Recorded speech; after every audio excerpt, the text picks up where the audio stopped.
Witam pięknie rozstojmili z tej zajty zaś jo profesor niezafes habilitowany Niklaus, a dzisiaj się pogodomy o takiej grze A Plague Tales Innocence.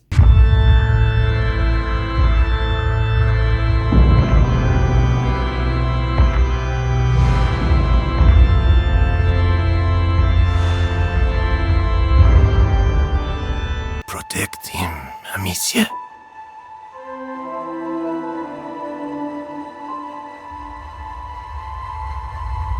A Plague Tale Innocence, gra wyprodukowana przez Asobo Studio.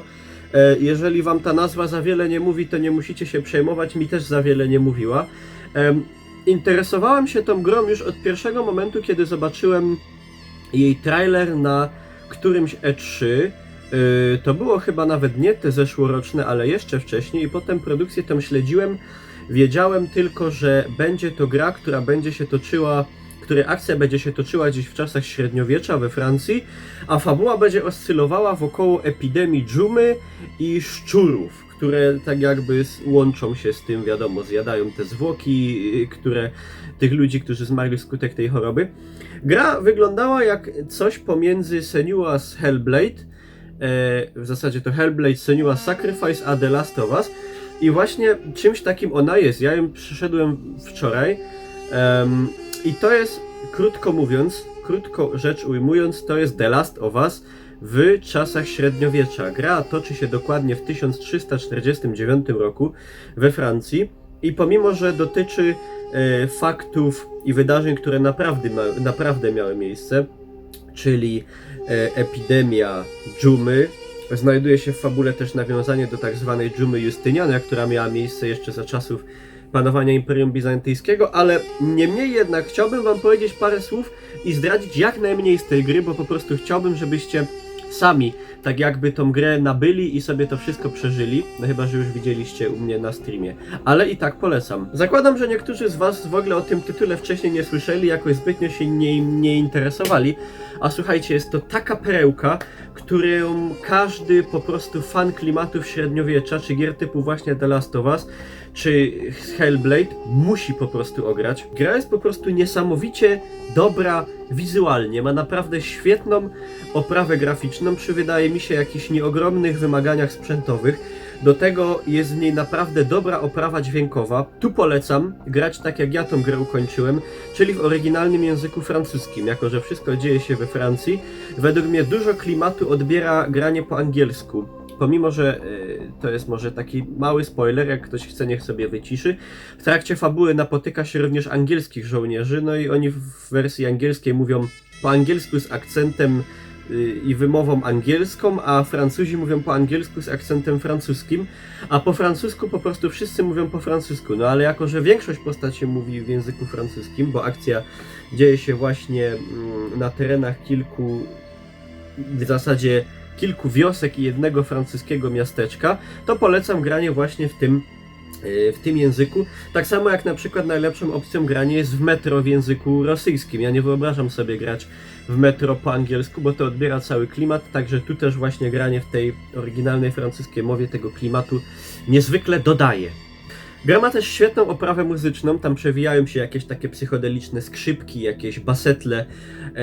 Najbardziej w sumie na myśl ta oprawa muzyczna kojarzy mi się z oprawą muzyczną filmów pana Wojciecha Smarzowskiego, na ten moment wydaje mi się najlepszego polskiego reżysera, także to też jest taka swoista perełka. No i fabuła. Fabuła oparta właśnie gdzieś na wydarzeniach historycznych, ale wzbogacona, tutaj nie wchodząc za bardzo w temat, licznymi takimi właśnie, że tak powiem, motywami troszkę jednak science fiction. Do tego z bardzo fajnie, jak to się mówi, napisanymi postaciami, która po prostu popycha jakby gracza do przodu, w zasadzie to gracz ją popycha do przodu i jest ciekawy tego, co będzie się dalej działo i jak przygoda tych postaci w tym tragicznym, dramatycznym, średniowiecznym świecie się potoczy. A jeżeli chodzi tutaj o samą mechanikę i styl gry, to jest właśnie coś jak w The Last of Us. Często też przemieszczamy się Główna bohaterka gry, czyli Amicia, przemieszcza się ze swoim małym braciszkiem Igo, tak jak mieliśmy to w przypadku dwóch bohaterów w The Last of Us. Mamy też rozwój postaci, a w zasadzie jej umiejętności. Jednak to jest taki, nie jest to oczywiście rozwój na skalę gier RPGowych, to są takie drobne, prawda, modyfikacje naszego uzbrojenia, które nam pomagają gdzieś w starciu z przeciwnikami, gdzie jednak tak samo jak w The Last of Us, w wielu momentach mamy możliwość tych przeciwników ominąć, czy właśnie, co jest takim jakby kluczowym elementem tej gry, pozbyć się ich przy pomocy szczurów, bo właśnie te szczury, tak jakby na których ta gra się w dużej mierze opierała już od pierwszych trailerów i prezentacji, nie tylko nam tak jakby przeszkadzają, są naszym przeciwnikiem, utrudnieniem podczas przemierzania tego świata, ale mogą też właśnie przez nas zostać użyte jako broń i skierowane przeciw po prostu żołnierzom czy rycerzom, którzy starają się nas pojmać czy zabić. Na przejście gry zeszło mi jakieś mniej więcej chyba 9 do 10 godzin, nie pędząc jakoś zbytnio. Gra nie ma wyboru, z tego co kojarzę, poziomu trudności. Także jest to czas, wydaje mi się, jak na grę tego typu i na dzisiejsze czasy całkiem dobry, z czego nie ma żadnych fragmentów nudy.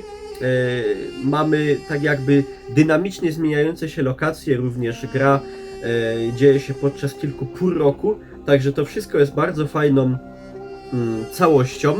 I bardzo jest przy tym też, muszę powiedzieć, zasmucająca wiadomość, którą udało mi się wyczytać na portalu gram.pl, że nieplanowane do tej gry niestety jest ani żadne DLC, ani też nieplanowana jest kontynuacja, co jest dość zaskakujące, bo powiem wam, że to chyba nie będzie żaden spoiler, jak powiem, że zakończenie sugerowało jednak, że nawet już ten tytuł, wiecie, już ta konstrukcja tego tytułu, gdzieś od pierwszych chwil tak jakby, przynajmniej według mnie sugerowała, mamy tytuł A Plague Tales, czyli tak jakby opowieści z plagi, czy baśni plagowe, jakoś tak to można powiedzieć, epidemiowe, baśnie z epidemii, czy opowieści z epidemii, Innocence, nie? Także jakby wydawało mi się naturalne, że gdzieś pojawi się kolejna część, na przykład A Plague Tales i coś tam innego na przykład, nie? A w tym przypadku akurat okazuje się na przykład, że nie planowana jest kompletnie żadna kontynuacja tej gry, co jest niezwykle smutne, bo jest to gra, zaznaczam, niezwykle dobra i świeża.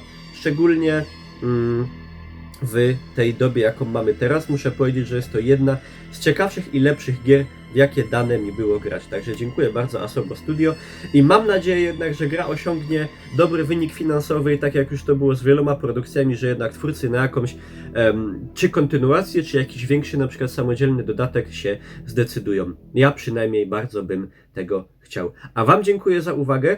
Was serdecznie zapraszam do ogrania sobie A Plague Tales Innocence. Twórcy, jeżeli by się ktoś zastanawiał, nie zapłacili mi ani nikt za taki materiał. Szkoda. Fajnie by było. No ale cóż.